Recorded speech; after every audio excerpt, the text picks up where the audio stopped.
Congressman Deal, will you pursue a lawsuit to settle the border dispute between Georgia and Tennessee? I didn't write the questions. I don't think we need any wars. We need to win a few of the one we got in terms of water, and that is the water war we've had with Alabama and Florida that's been going on now for well over 20 years. I have a better way of solving that problem with Tennessee in terms of water. And for those of you who are familiar with our North Georgia, as you know, water that falls in North Georgia and goes into those TVA lakes actually does flow north and literally comes back down the river system back into the Tennessee River. So we have a claim to some of that water because it first of all fell on the state of Georgia itself.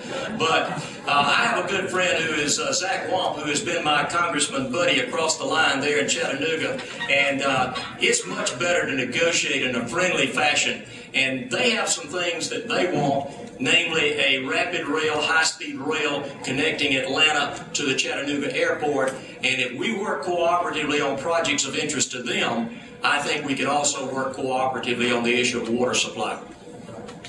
Thank you. Do I need to repeat the question? No. Certainly, we need to do a better job of negotiating. Mr. Deal is absolutely correct. We have been working on this for 20 years. 20 years. And it is time now to move forward with some sort of resolution. And to do that, I would submit that the same people who have been trying to get it done aren't the ones who are going to get it done. We need to get the people to the table and really work tenaciously on how we're going to deal with this, because we must have an agreement with the states.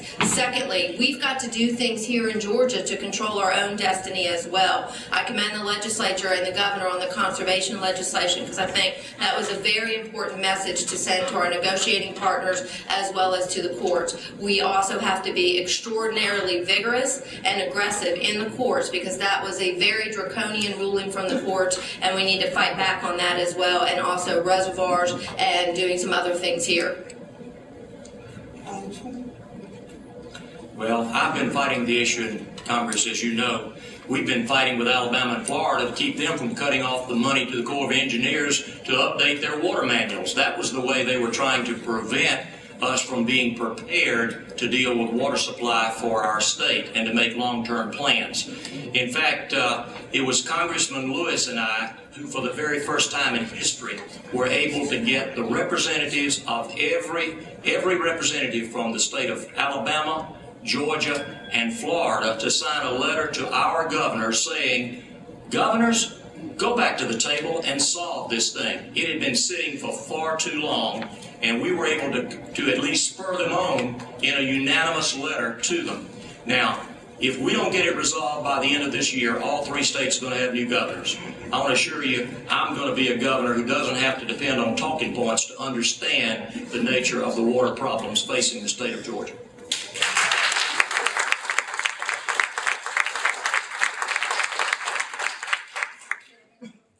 Fortunately for Georgia, when I'm governor, you'll have someone who's been dealing with this issue from a local Georgia-focused standpoint.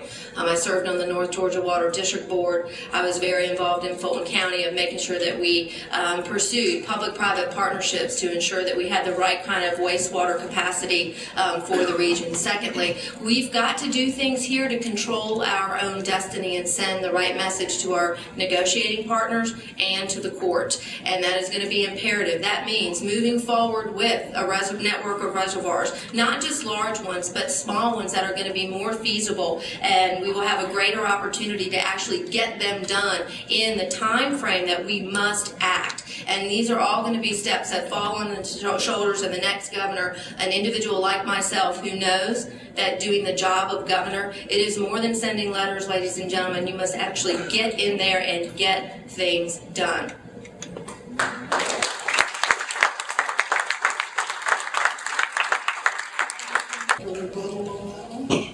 Well, if she thinks it's just writing letters, I agree with her. But sometimes you have to get people's attention. And fortunately, we got those three governors' attention, and then immediately after receiving our letter, they went back to talking to each other. And I hope that as a result of that, that they will do what Governor Perdue has promised he's going to try his best to do, that is resolve it before the end of the year, and I hope that he does. Now, we have to do a lot of things. We have to build more reservoirs. We have to stop being so dependent on federally controlled reservoirs for our water supply. Local communities ought to be the ones that control those. They can decide whether they want to sell their water to adjoining jurisdictions or not. That's what we need to be doing as governor. I will promote that. I'll make sure that the state of Georgia helps local communities in the funding process to make that possible. Do you have anything else to add?